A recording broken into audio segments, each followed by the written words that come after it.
Genetic disorder से हर साल 2 सवाल आते हैं नीट में और 90% स्टूडेंट इसे गलत कर देते हैं क्योंकि वो पैटर्न आइडेंटिफाई नहीं कर पाते। आज इस वीडियो में हम सारे डिसऑर्डर्स ऐसे करेंगे कि आपके 10+ मार्क्स पक्के हो जाएंगे। इस वीडियो में linkage, crossing over, mutation, pedigree analysis और सारे डिसऑर्डर्स हम कवर करेंगे, एक भी टॉपिक नहीं छोड़ेंगे। और मैं गारंटी करता हूँ कि अगर तुमने पूरा वीडियो देख लिया तो नीट में जेनेटिक्स के 20+ मार्क्स पक्के। चलो शुरू करते हैं। तो सबसे पहले हम देखते हैं लिंकेज। अगर 2 जीन्स एक ही क्रोमोसोम पर लोकेटेड है तो वो साथ साथ ट्रैवल करते हैं हमेशा। इसे ऐसा समझो 2 दोस्त एक साइकिल पर बैठे हैं तो ये हमेशा साथ में ही जाने वाले हैं, इनका लिंक नहीं टूटेगा। ये एक एक्सेप्शन हो जाता है Mendel's law of independent assortment, जो हमने लास्ट वीडियो में देखा था, जो नीट में आया था एग्जाम्पल। वो था कि पी प्लांट में फ्लावर कलर और पोलन शेप ये दोनों लिंक्ड है। अगर क्वेश्चन में कहीं भी आया जीन्स ऑन सेम क्रोमोसोम या फिर डू नॉट असॉर्ट इंडिपेंडेंटली, अगर ये दोनों पॉइंट्स में से कोई भी आ रहा है तो डायरेक्टली आंसर है लिंकेज। अब हम आते हैं क्रॉसिंग ओवर पर। क्रॉसिंग ओवर में जीन्स ट्रांसफर हो रहे हैं एक क्रोमोसोम से दूसरे क्रोमोसोम पर। ये कब होता है? पैकेटीन में, जो कि होता है प्रोफेज 1 मियोसिस में। लेकिन एक्चुअली होता क्या है? होमोलोगस क्रोमोसोम्स जो होते हैं, ये 2 होमोलोगस क्रोमोसोम्स है, जिसमें मान लीजिए ये कैपिटल AB जीन्स है और दूसरे क्रोमोसोम पे स्मॉल AB जीन्स है। पैकेटीन में ये दोनों जीन्स क्रॉस ओवर होते हैं जब ये दोनों क्रोमोसोम्स एक दूसरे से मिलते हैं एक स्पेसिफिक पॉइंट पर, जिसे हम कहते हैं कायाज्मा। अब ये पॉइंट पर दोनों क्रोमोसोम्स एक दूसरे से कनेक्ट हो जाते हैं और जीन्स एक क्रोमोसोम से दूसरे क्रोमोसोम पे ट्रांसफर होते हैं। तो रिजल्टेंट हमें ऐसा दिख रहा है कि एक क्रोमोसोम का पेयर स्मॉल a और कैपिटल B से बना है। इसे हम कहते हैं रिकॉम्बिनेंट क्रोमोसोम्स। तो जितना ज़्यादा डिस्टेंस होगा 2 क्रोमोसोम्स के बीच में, उतनी ज़्यादा रिकॉम्बिनेशन फ्रीक्वेंसी बढ़ेगी। 2 जीन्स क्रोमोसोम पर जितने दूर लोकेटेड है तो क्रॉसिंग ओवर ज़्यादा होगी। अगर यही दोनों जीन्स एकदम पास लोकेटेड होते तो क्रॉसिंग ओवर के टाइम पर ये लिंक जीन्स हो जाते, जो कि हमने ऊपर देखे थे, तो क्रॉसिंग ओवर कम होगी। इसे एक एग्जाम्पल से समझेंगे। मान लो 2 दोस्त है जो अपने क्रिकेट के कार्ड्स एक्सचेंज कर रहे हैं। तो रेड फ्रेंड के पास धोनी आ गया, ब्लू फ्रेंड के पास कोहली आ गया, दोनों ने एक्सचेंज कर लिया। यही एग्जैक्टली होता है क्रॉसिंग ओवर, कि दोनों को कुछ नया मिलता है। ये कॉन्सेप्ट इंपॉर्टेंट हो जाता है रिकॉम्बिनेशन फ्रीक्वेंसी और जीन मैपिंग के लिए। ज़्यादा फ्रीक्वेंसी मतलब ज़्यादा दूर जीन्स।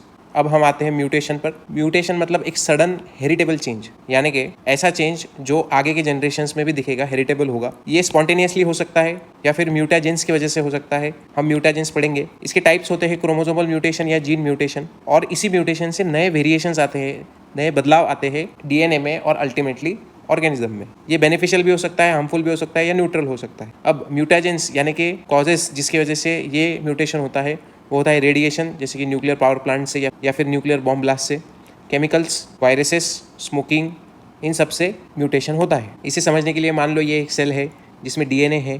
अब DNA की एक बेस पेयर जो थी, ये बेस पेयर ही चेंज हो गई, जिससे कोड बदल गया और कोड की वजह से प्रोटीन बदल गया। हम एग्जाम्पल देखते हैं, the cat sat on the mat, और म्यूटेशन की वजह से अगर हो जाता है the cat sat in the mat, तो सिर्फ इस ऑन से इन होने की वजह से पूरा मीनिंग बदल जाता है। ये इंपॉर्टेंट क्यों है? क्योंकि इससे जेनेटिक वेरिएशंस आते हैं। म्यूटेशन से ही इवोल्यूशन होता है। अगर म्यूटेशन नहीं होता तो इवोल्यूशन पॉसिबल नहीं। ये एडेप्टेशन करने को हेल्प करता है।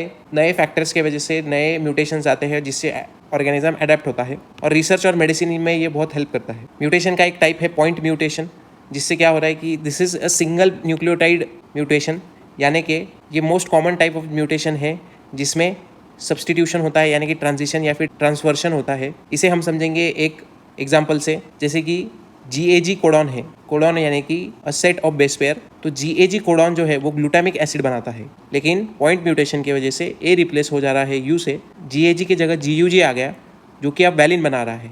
तो ग्लूटामिक एसिड की जगह बन रहा है वैलिन। तो हमें पता चला कि सिर्फ एक चेंज की वजह से पूरा प्रोडक्ट ही बदल गया। यही एग्जाम्पल हम देख रहे हैं। GAG कोडॉन में A की जगह U आ गया और ये नया कोडॉन बन गया। एक सिंपल एग्जांपल लेंगे। मुझे कहना था द कैट इज़ बिग, लेकिन मैंने कैट की जगह द कॉट इज़ बिग बोल दिया। अब A की जगह पे सिर्फ O आ गया था, लेकिन पूरा का पूरा मीनिंग ही बदल गया। इसका सबसे बड़ा एग्जांपल है सिकल सेल एनीमिया, जिसमें बीटा ग्लोबुलिन चेंज जो हमने ऊपर देखा था GAG का GUG हो जाता है। ये अमाइनो एसिड चेंज करता है, और one of the most repeated concept है नीट में। सिकल सेल एनीमिया, हमने जो ऊपर पॉइंट म्यूटेशन देखा था ग्लूटामिक एसिड से वैलिन तक का, उसी से नॉर्मल RBC के जगह पर सिकल सेल RBC बनते हैं। नॉर्मल RBC कंपेयर कीजिए डोनट से, और सिकल सेल कंपेयर कीजिए एक बेंट बनाना से। तो होता क्या है, HbA यानी नॉर्मल RBC की जगह HbS बनता है, यानी कि सिकल सेल। अब दोनों में डिफरेंस क्या है? ये डिस्क शेप होता है, जैसे कि हमने डोनट देखा था। ये क्रेसेंट शेप होता है। ये फ्लेक्सिबल होता है, लेकिन ये रिजिड होता है सिकल सेल। ये ब्लड वेसल्स में से स्मूथली फ्लो करता है, लेकिन ये ब्लड वेसल्स ब्लॉक करता है। इसका एग्जांपल हम यहाँ पे देखते हैं। मान लीजिए कि एक ब्लड वेसल है, तो नॉर्मल आरबीसीज तो स्मूथली फ्लो करते हैं, लेकिन सिकल सेल आरबीसीज बहुत जगह पर अड़क जाते हैं, जैसे कि पाइप क्लॉग हो रहा है। Normal RBCs efficiently oxygen carry करते हैं, लेकिन sickle cell less oxygen carry करते हैं। अगर होमोजाइगस है, यानी कि मदर और फादर दोनों से अगर सिकल सेल का जीन आ रहा है, तो हमें सीवियर सिम्टम्स देखने को मिलते हैं। अगर हेट्रोजाइगस है, यानी कि सिर्फ अगर कैरियर है मदर, तो फिर लेस सिम्टम्स देखने को मिलते हैं। हम यहाँ पर एग्जांपल देखते हैं कि कैसे यहाँ पर स्मूथ फ्लो हो रहा है आरबीसीज का, लेकिन यहाँ पर सिकल सेल आरबीसीज ब्लॉक हो जाते हैं। हमें म्यूटेशन याद रखना है, और पेडिग्री में भी क्वेश्चंस आए हैं। अब हम देखते हैं क्रोमोसोमल म्यूटेशंस। जैसे हमने पॉइंट म्यूटेशन में देखा था, सिर्फ एक बेस पेयर चेंज हो रहा था, यहाँ पर पूरा एक क्रोमोसोम ही चेंज हो जाता है। ये लार्ज सेगमेंट्स को अफेक्ट करता है। इसके 5 टाइप्स है: डिलीशन, डुप्लीकेशन, इन्वर्शन, ट्रांसलोकेशन और एनियोप्लॉइडी। ये सारे टाइप्स हम पढ़ेंगे। ये एक तो मियोसिस के वक्त होता है या फिर म्यूटाजेंस की वजह से होता है कि पूरा क्रोमोसोम ही चेंज हो जाता है, और इससे जेनेटिक डिसऑर्डर होते हैं और एबनॉर्मल फिनोटाइप्स बनते हैं ह्यूमन बॉडी में। इसे हम एक एग्जाम्पल एनालॉजी से समझते हैं। मान लीजिए हमारा जो पूरे क्रोमोसोम्स है वो एक बुक है, तो डिलीशन में क्या हो रहा है कि एक पन्ना फट जा रहा है, यानी कि एक क्रोमोसोम निकल जा रहा है। जैसे कि यहाँ एग्जाम्पल देख रहे हैं, डिलीशन में इस सेगमेंट में सी डिलीट हो गया, तो रिजल्ट ये आया। डुप्लीकेशन में एक एक्स्ट्रा पेज आ जा रहा है, तो इसका एग्जाम्पल इस सेगमेंट में सी डबल आ गया। इन्वर्जन में एक पेज उल्टा हो जा रहा है, तो यहाँ पर सी डी था तो इसको डी सी हो गया, ये फ्लिप हो गया। ट्रांसलोकेशन में सेगमेंट शिफ्ट हो जाता है अनदर क्रोमोसोम पर, यानी कि एक पेज दूसरे बुक्स में चला गया। ये एग्जांपल है ट्रांसलोकेशन। एनियोप्लॉइडी में क्रोमोसोम्स के नंबर ही बदल जाते हैं, जैसे कि यहाँ पर एक गेन या फिर लॉस हो जाता है पूरे क्रोमोसोम का। अभी नॉर्मल डिप्लॉइड क्रोमोसोम्स रहते हैं, एक तो ट्राइसोमी हो जाएगी, यानी कि 3 क्रोमोसोम्स आ जाएंगे, या फिर मोनोसोमी हो जाएगी, यानी एक सिंगल क्रोमोसोम ही रहेगा। एग्जाम्पल डिलीशन से क्या होता है, क्राइडू कैट सिंड्रोम होता है। डुप्लीकेशन से चारकोमारी टूथ डिसीज़ होता है। इन्वर्जन से हीमोफीलिया ए होता है। ट्रांसलोकेशन से क्रॉनिक मेलॉइड ल्यूकेमिया होता है, और एनियोप्लोडी से डाउन सिंड्रोम होता है ट्राइसोमी 21 नंबर क्रोमोसोम पर। अब हम पेडिग्री बेसिक्स पर आते हैं। ये बहुत इंपॉर्टेंट हो जाता है, इससे बहुत एमसीक्यूज आए हैं। सबसे पहले हम देख लेते हैं कि सिम्बॉल्स का मतलब क्या है। स्क्वायर मतलब होता है मेल, सर्कल मतलब फीमेल, शेडेड पार्ट ये अगर पूरा भरा हुआ है तो ये अफेक्टेड है, हाफ शेडेड मतलब ये कैरियर है, जैसे कि हमने हीमोफीलिया के फीमेल्स देखे थे। हॉरिजॉन्टल मतलब मैरिज, जैसे कि इन दोनों में मैरिज हुआ है। वर्टिकल लाइन मतलब ऑफस्प्रिंग, अब इन दोनों का जो भी ऑफस्प्रिंग रहेगा वो ये वर्टिकल लाइन से डिटेक्ट होता है। यहाँ पर हम एग्जांपल देखते हैं। मान लीजिए 2 नॉर्मल पेरेंट्स है, फादर और मदर। अब इनके 3 ऑफस्प्रिंग्स हुए, जिसमें एक अफेक्टेड सन था, एक कैरियर डॉटर थी और एक नॉर्मल सन था। तो अब ये कैरियर डॉटर जो थी, तो इसके और 3 बच्चे हुए, जिसमें एक डॉटर और 2 सन्स थे, और इसे ये कैरियर होने की वजह से इसे अफेक्टेड सन हुआ। क्यों? क्योंकि ये एग्जाम्पल है हीमोफीलिया का। एग्ज़ाम में आपको सिर्फ ये पूछेंगे, या फिर आपको एक फैमिली ट्री दिया जाएगा जिससे आपको अफेक्टेड कौन होगा ये बताना पड़ेगा। अब हम देखते हैं ऑटोसोमल डोमिनेंट। ये सबसे इजी है क्योंकि ये हर जनरेशन में आता है, कोई जनरेशन इसमें स्किप नहीं होता, और ये दोनों सेक्सेस यानी सन और डॉटर दोनों को इक्वली इफेक्ट होगा, और अगर सिर्फ एक भी पेरेंट इफेक्टेड है तो भी ये दोनों को होने वाला है। इसका हम एक पेडिग्री एनालिसिस देखेंगे कि लेट से फादर अफेक्टेड है, मदर नहीं है, तो इसमें डॉटर एक सन दोनों अफेक्ट हो गए, नॉर्मल डॉटर एक रह गई क्योंकि ये 3rd चाइल्ड था, लेकिन ये 2nd डॉटर को और जब बच्चे होंगे तो उसमें से एक को आएगा।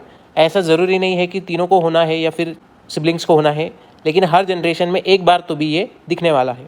इसे ऐसा मान लो कि ये VIP पास है, ये हर जनरेशन में आता ही है। तो ऑटोसोमल डोमिनेंट जब दिखेगा तब याद करना है VIP पास ये हर जनरेशन में आता है और ये छुपता नहीं है।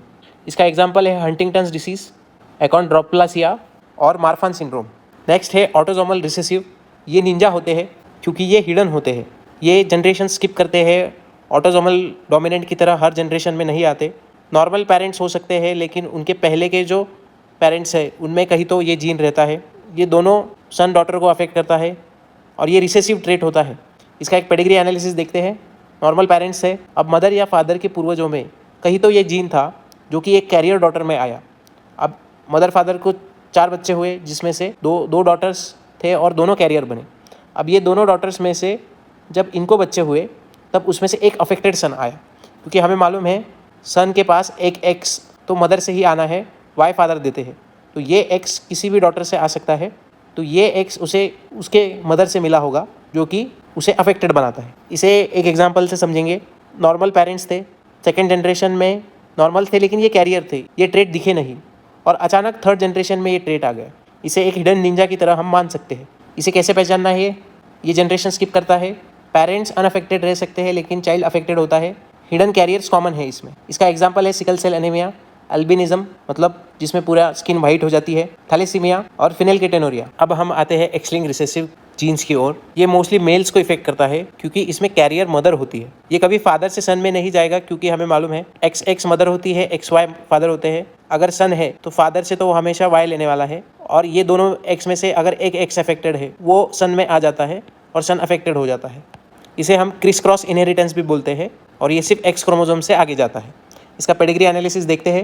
नॉर्मल फादर और कैरियर मदर है, उनको 4 बच्चे हुए जिसमें से सिर्फ एक कैरियर डॉटर बनी। अब कैरियर डॉटर से और एक कैरियर डॉटर बनी, और इस डॉटर को जो सन हुआ वो अफेक्टेड बना, और सबसे पहली मदर जो थी उनसे भी एक अफेक्टेड सन आया। तो हम ये क्लियरली देख सकते हैं कि मदर से सन को जा रहा है क्योंकि मदर से सन में एक्स क्रोमोसोम आता है, फादर से सिर्फ वाई आता है। इसको हम ऐसा देखेंगे, mother secretly passed affected X chromosome, son gets affected, father ने कुछ पास नहीं किया। इसका स्क्रीनशॉट ले लीजिए। इसके एग्जांपल्स है हीमोफीलिया, कलर ब्लाइंडनेस और डुशेन मस्कुलर डिस्ट्रोफी। ये पेडिग्री एनालिसिस के कुछ ट्रिक्स है PYQ से निकाले हुए। पेडिग्री का जब क्वेश्चन दिखेगा तब हमें पूछना है क्या वो जीन जनरेशन स्किप कर रहा है, क्या वो सिर्फ मेल्स को हो रहा है, क्या फादर से सन को पॉसिबल है, क्या अफेक्टेड पेरेंट्स है, और क्या सिर्फ फीमेल कैरियर है। ये क्वेश्चंस अगर आपने आपके ही सवाल से पूछे तो आपको आंसर एकदम ईजिली मिल जाएगा। पेडिग्री एनालिसिस को हम डिटेक्टिव पजल्स की तरह देखते हैं जिससे आंसर ईजिली आ जाता है। हमारे डिटेक्टिव्स के क्लू क्या है? अगर एवरी जनरेशन है तो ऑटोसोमल डोमिनेंट है, जनरेशन स्किप कर रहा है तो ऑटोसोमल रिसेसिव है, अगर सिर्फ मेल को हो रहा है तो एक्स-लिंक्ड रिसेसिव है, अगर फादर से सन में नहीं जा रहा है तो भी एक्स-लिंक्ड रिसेसिव ही है, और अगर कैरियर फीमेल से तो भी एक्स-लिंक्ड रिसेसिव है। तो एटलीस्ट आपको एलिमिनेशन के लिए ये बहुत यूज़ हो जाता है। अब हम स्पेसिफिक डिसऑर्डर्स देखते हैं। सबसे पहला है हीमोफीलिया। हीमोफीलिया में क्या हो रहा है? नॉर्मल ब्लड में अगर कट लगता है कहीं पर बॉडी पर तो ब्लड क्लॉट हो जाता है, यानी बहना रुक जाता है। हीमोफीलिया में क्लॉटिंग नहीं होती, यानी कि ब्लड बहना रुकता नहीं है क्योंकि क्लॉटिंग फैक्टर 8 मिसिंग है। हीमोफीलिया एक्स-लिंक्ड रिसेसिव डिसऑर्डर है, इसमें ब्लड क्लॉटिंग डिफेक्टिव हो जाती है। ये ज़्यादा से ज़्यादा मेल्स को होता है। इसे रॉयल डिसीज भी बोलते हैं। कमेंट कीजिए क्यों बोलते हैं। ये फैक्टर 8 की डिफिशियंसी से होता है। इसे हम एक एग्जांपल से समझेंगे। मान लीजिए अगर कहीं पे पाइप टूट गया तो ये रिपेयर ठीक से हो जाता है, लेकिन हीमोफीलिया में अगर पाइप टूटा तो ये रिपेयर नहीं होता है, इसकी वजह से लीकिंग शुरू हो जाती है, बॉडी की रिपेयर सिस्टम फेल हो जाती है। इफेक्ट क्या होता है? क्लॉटिंग नहीं होती है, इसलिए प्रोलॉन्ग्ड ब्लीडिंग होती है, बहुत देर खून बहता है, और स्मॉल इंजरीज भी डेंजरस बन जाती है। ये क्यों होता है? क्योंकि कैरियर मदर रहती है और मदर से ये सन को होता है। इसमें जेनेटिक म्यूटेशन हो रहा है क्लॉटिंग फैक्टर 8 में, जो कि एक्स क्रोमोसोम पे लोकेटेड होता है। ये बहुत बार नीट में पूछा गया है। नेक्स्ट टॉपिक है कलर ब्लाइंडनेस। ये भी एक्स-लिंक्ड रिसेसिव डिसऑर्डर है जिसमें रेड और ग्रीन कलर नहीं दिखता है। ये भी मोस्टली मेल्स को होता है। इसमें जीन म्यूटेशन की वजह से डिफेक्टिव कोन सेल्स बनते हैं, और इसे डिटेक्ट करने के लिए इशिहारा टेस्ट यूज़ करते हैं। अब आप ये दोनों इमेज ठीक से देखिए, आपको 29 नंबर इसमें विजिबल होगा, लेकिन इसमें कौन सा नंबर विजिबल है आप मुझे बताइए, कमेंट करके बताइए। ये भी एक्स-लिंक्ड रिसेसिव है, कैरियर मदर से सन को होता है। इसमें रेटिना के पीछे कोन सेल्स होते हैं, जैसे कि रेड कोन, ग्रीन कोन, ब्लू कोन। तो इसमें रेड और ग्रीन कोन्स में डिफेक्ट आ जाता है जिससे कलर पहचान में नहीं आता। इससे विजन पे कोई इफेक्ट नहीं होता, ना ही ब्लैक वाइट में विजन में प्रॉब्लम आता है, सिर्फ कलर पहचानने में प्रॉब्लम आता है। इसे एनालॉजी से समझते हैं कि नॉर्मल पर्सन को रेड और ग्रीन क्लियरली दिखता है, लेकिन कलर ब्लाइंड पर्सन कंफ्यूज हो जाता है रेड कौन सा है और ग्रीन कौन सा है। नेक्स्ट बहुत इंपॉर्टेंट डिसऑर्डर आ जाता है थैलेसीमिया। कंपेयर कीजिए कि एक ग्लोबिन की फैक्ट्री है जिसमें से ग्लोबिन के चेन बन रहे हैं जो कि एंड में नॉर्मल हीमोग्लोबिन बना रहे हैं जो अच्छा ऑक्सीजन ट्रांसपोर्ट करते हैं, लेकिन थैलेसीमिया में ये फैक्ट्री में ही प्रॉब्लम आता है जिससे ग्लोबिन सिंथेसिस ठीक से नहीं होता, जिसकी वजह से कम हीमोग्लोबिन बनता है, तो ऑक्सीजन कैरिंग कैपेसिटी कम हो जाती है। तो इसमें क्वांटिटी का प्रॉब्लम है, क्वालिटी का प्रॉब्लम नहीं है, जो कि हमने सिकल सेल में देखा था। ये भी ऑटोसोमल रिसेसिव डिसीज है। ग्लोबिन का सिंथेसिस रिड्यूस हो जाता है, क्वांटिटी कम हो जाती है, और उसी की वजह से एनीमिया हो जाता है। अब ऑटोसोमल रिसेसिव होने की वजह से जब ये दोनों पेरेंट्स में आएगा तभी ये बच्चे में आएगा, नहीं तो ये कैरियर बन के ही आगे आएगा। सिकल सेल में हीमोग्लोबिन का स्ट्रक्चर बदल रहा है जो कि क्वालिटेटिव चेंज ला रहा है। थैलेसीमिया में हीमोग्लोबिन तो सही है लेकिन उसका प्रोडक्शन कम हो जा रहा है, इससे ऑक्सीजन ट्रांसपोर्ट पुअर होता है, जिससे अनीमिया, वीकनेस, फटीग ये सारे सिम्टम्स आते हैं। Less oxygen, less energy. Next disorder है फिनिलकेटोनुरिया। ये एक ऑटोसोमल रिसेसिव डिसऑर्डर है जिसमें फिनिलएलैनिन अक्यूमुलेट होता है। इसकी प्रोसेस ऐसी है कि नॉर्मली फिनिलएलैनिन जो हमारे डाइट से मिलता है वो एक एंजाइम से जिसका नाम है फिनिलएलैनिन हाइड्रोक्सिलेज, ये उसको मेटाबोलाइज करके टायरोसिन बनाता है जो कि फर्दर मेटाबोलाइज होके नॉर्मल ब्रेन डेवलपमेंट में काम आता है। लेकिन फिनिलकेटोनुरिया में ये एंजाइम ही नहीं रहता, तो जिसके वजह से फिनिलएलैनिन जो हम खाते हैं वो एक्यूमुलेट होते रहता है, जिससे टॉक्सिक बिल्डअप होता है। तो ये टॉक्सिन से ब्रेन डैमेज हो सकता है, जिसके रिजल्ट में हमें mental retardation, seizures, behavioural problems ये सब देखने को मिलता है। ये भी एक ऑटोसोमल रिसेसिव डिसऑर्डर है, यानी कि मदर और फादर दोनों कैरियर लगेंगे तब अफेक्ट होगा एक बच्चे को। इसे ऐसे एग्जाम्पल से समझो कि नॉर्मल सिस्टम में गार्बेज हमेशा रिमूव होते रहता है, लेकिन फिनिलकेटोनुरिया में गार्बेज मैन ही नहीं रहता, तो गार्बेज पाइलअप होते रहता है। एक बार क्विक कंपैरिजन कर लेंगे। सिकल सेल में हीमोग्लोबिन का स्ट्रक्चर बदल रहा है, थैलेसीमिया में हीमोग्लोबिन की क्वांटिटी कम हो रही है, और फिनिलकेटोनुरिया में टॉक्सिक अमाइनो एसिड बिल्डअप हो रहा है मेटाबॉलिक डिफेक्ट की वजह से। नेक्स्ट आते हैं हंटिंगटन्स डिसीज़ पर। ये एक ऑटोसोमल डोमिनेंट डिसऑर्डर है। आपको याद होगा कि ये जनरेशन स्किप नहीं करता है, वीआईपी होता है। ये एक न्यूरो डिजेनरेटिव डिसीज़ है जिसकी वजह से मेंटल डिसऑर्डर बढ़ते हैं। इसके लेट ऑनसेट सिम्टम्स है, यानी कि बाद में दिखते हैं, ओल्ड एज में दिखते हैं। ये रिपीट एक्सपांशन होता है म्यूटेशन का, और इसमें धीरे धीरे ब्रेन डैमेज होता है। इसे एक साइलेंट जेनेटिक टाइम बॉम्ब की तरह बोला है, जिसमें अर्ली लाइफ तो नॉर्मल होती है, अडल्टहुड में म्यूटेशन धीरे धीरे अपना इफेक्ट दिखाना चालू करता है, और लेट लाइफ यानी ओल्ड एज में ब्रेन सेल्स डीजनरेट होना चालू हो जाते हैं। तो अर्ली लाइफ और अडल्टहुड में तो कोई सिम्टम्स नहीं होते, लेटर लाइफ में movement problem, behaviour changes, mental decline ये सब देखने को मिलता है। ये क्यों होता है? क्योंकि इसमें CAG ये जो कोडॉन है ये हमेशा रिपीट हो रहा है कंटिन्यूसली, तो ये प्रोटीन टॉक्सिन बन जाता है जिसके वजह से न्यूरॉन्स डैमेज होते हैं। इसे एक टाइम बॉम्ब की एनालॉजी से समझो कि जो ओल्ड एज में फटता है। इसका कोई क्योर अवेलेबल नहीं है। याद रखना है ये ऑटोसोमल डोमिनेंट है, यानी कि ये हर एक जनरेशन में रहेगा। अब हम क्रोमोसोमल डिसऑर्डर्स देखते हैं। हमने एनियोप्लॉइडी सीखा था कि नंबर ऑफ क्रोमोसोम्स बदल जाते हैं। तो नॉर्मल केस में 46 क्रोमोसोम्स होते हैं 23 पेयर्स में। क्रोमोसोमल डिसऑर्डर है एक डाउन सिंड्रोम, जिसमें एक एक्स्ट्रा क्रोमोसोम आ जाता है क्रोमोसोम नंबर 21 पर। और टर्नर सिंड्रोम जो भी एक क्रोमोसोमल डिसऑर्डर है, उसमें एक क्रोमोसोम मिसिंग हो जाता है, जिसके वजह से जेनेटिक डिफेक्ट्स आते हैं। और भी डिसीजेस है जैसे कि Klinefelter syndrome, Patau syndrome, Edward syndrome, ये सारे हम देखेंगे। इन सब में एन्यूप्लॉइडी हो रही है, यानी कि क्रोमोसोम का नंबर बदल रहा है। हमने ऊपर बुक का एग्जाम्पल देखा था कि नॉर्मल केस में सारे पेजेस यानी सारे क्रोमोसोम्स प्रेजेंट है, एक्स्ट्रा पेज ऐड होने से भी कन्फ्यूजन होता है, और पेज मिसिंग होने से भी इन्फॉर्मेशन मिसिंग हो जाती है, तो डिसऑर्डर्स क्रिएट होते हैं। सबसे इंपॉर्टेंट क्रोमोसोमल डिसऑर्डर है डाउन सिंड्रोम, जो बार बार पूछा गया है। इसमें ट्राइसोमी हो रही है क्रोमोसोम नंबर 21 पर। मान लीजिए कि ये क्रोमोसोम नंबर 21 है, तो डाउन सिंड्रोम में एक एक्स्ट्रा पेयर आ जाती है, जिसके वजह से डेवलपमेंटल एबनॉर्मेलिटीज़ आ जाती है। तो 47 क्रोमोसोम्स टोटल हो जाते हैं, जिसकी वजह से इंटेलेक्चुअल डिसेबिलिटी हो जाती है और फ्लैट फेशियल फीचर्स हो जाते हैं। तो क्या चेंजेस होते हैं एग्जैक्टली? फेस फ्लैट हो जाता है, एपिकैंथिक फोल्ड आ जाता है आइज़ के कॉर्नर पर, नोज स्मॉल हो जाता है और शॉर्ट नेक हो जाती है। उसी के साथ साथ हाइट भी कम हो जाती है, और इंटेलेक्चुअली ये डेवलप नहीं होते। ये कब होता है? ये मियोसिस के वक्त नॉन डिसजंक्शन होता है, जिसकी वजह से गैमेट को एक एक्स्ट्रा क्रोमोसोम मिलता है। ये उसका कैरियोटाइप है, इसका स्क्रीनशॉट ले लीजिए। अब हम दो डिसऑर्डर साथ में पढ़ेंगे और उनका डिफरेंस पढ़ेंगे।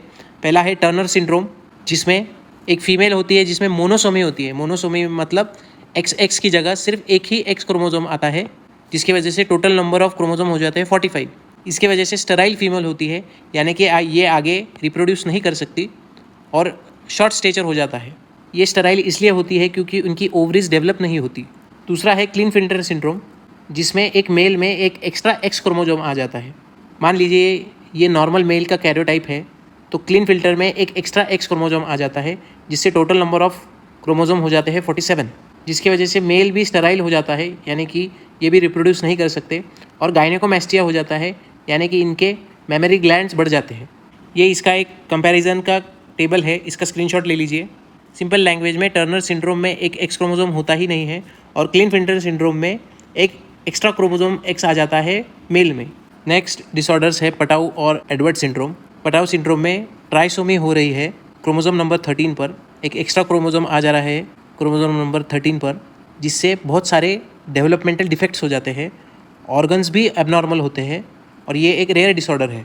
एग्जैक्टली क्या होता है? लिप या फिर पैलेट क्लेफ्ट हो जाता है, यानी कि उसमें गैप रह जाता है, जैसे कि आप यहाँ पे देख पा रहे हैं। उसके बाद पॉलीडेक्टिली हो जाती है, यानी कि एक्स्ट्रा फिंगर्स आ जाते हैं। ब्रेन डेवलपमेंट ठीक से नहीं होता और ये बच्चे ज़्यादा दिन सर्वाइव भी नहीं कर पाते। अब एडवर्ड सिंड्रोम में ट्राइसोमी हो रही है क्रोमोसोम नंबर 18 पर, एक्स्ट्रा क्रोमोसोम आ रहा है, जिसकी वजह से फिर से डेवलपमेंटल डिफेक्ट्स हो जाते हैं, सीवियर ग्रोथ एबनॉर्मेलिटीज़ हो जाती है। इसमें हमें क्लेंच फिस्ट दिखते हैं, यानी कि फिंगर्स चिपके हुए होते हैं। ईयर्स नीचे आ जाता है बहुत। हार्ट और किडनी के डिफेक्ट्स दिखते हैं, इनके भी सर्वाइवल बहुत पुअर होता है। ये दोनों का कंपैरिजन है, इसका स्क्रीनशॉट ले लीजिए। फिर से हम बुक की ही एनालॉजी लेंगे कि एक्स्ट्रा क्रोमोसोम से समझ लीजिए कि एक्स्ट्रा इंस्ट्रक्शंस आ गए हैं बुक में, तो उसकी वजह से सिस्टम कंफ्यूज हो जाती है और इफेक्ट उसका बहुत सीवियर होता है। ये दोनों सिंड्रोम्स की इन्फेंट मोर्टेलिटी हाई होती है, यानी कि बच्चे जल्दी मर जाते हैं। इस स्लाइड में आपको पूरा जेनेटिक्स पार्ट 2 का रिवीजन मिल जाएगा, इसका स्क्रीनशॉट ले लीजिए। ये पूरी PDF आपको टेलीग्राम चैनल पर वैसे भी फ्री मिल रही है, इसको रिवीजन के लिए यूज़ कीजिए। आप एक ही टाइम पर इसे ध्यान से देखकर पूरे जेनेटिक्स के डिसऑर्डर रिवाइज कर सकते हो। आप हमें यूट्यूब पे ज्वाइन कीजिए, टेलीग्राम पे ज्वाइन कीजिए, इंस्टाग्राम पे ज्वाइन कीजिए। इंस्टाग्राम पर मैं रोज़ क्वालिटी क्वेश्चंस डालता हूँ, टेलीग्राम पे आपको फ्री PDFs और नोट्स मिलने वाले हैं। मैंने हाई क्वालिटी हर टॉपिक्स पर 100 क्वेश्चंस बनाए हैं, जो कि फ्रीली अवेलेबल है टेलीग्राम पे। यूट्यूब शॉर्ट्स आप देखिए, अगर आप इंस्टाग्राम पे नहीं है तो सेम कंटेंट में डालता हूँ यूट्यूब पर। नेक्स्ट वीडियो दोस्तों यूट्यूब पे आने वाला है ह्यूमन फिजियोलॉजी पे, जिसमें हम 1 शॉट में पूरा ह्यूमन फिजियोलॉजी ख़त्म करने वाले हैं। तो जल्दी से ये सारे चैनल्स आप ज्वाइन कीजिए, आपको स्पेशल सरप्राइजेस भी मिलने वाले हैं। अपने दोस्तों के साथ शेयर कीजिए जिनको ये बहुत काम आएगा। तो मिलते हैं ह्यूमन फिजियोलॉजी के 1 शॉट में। Okay bye.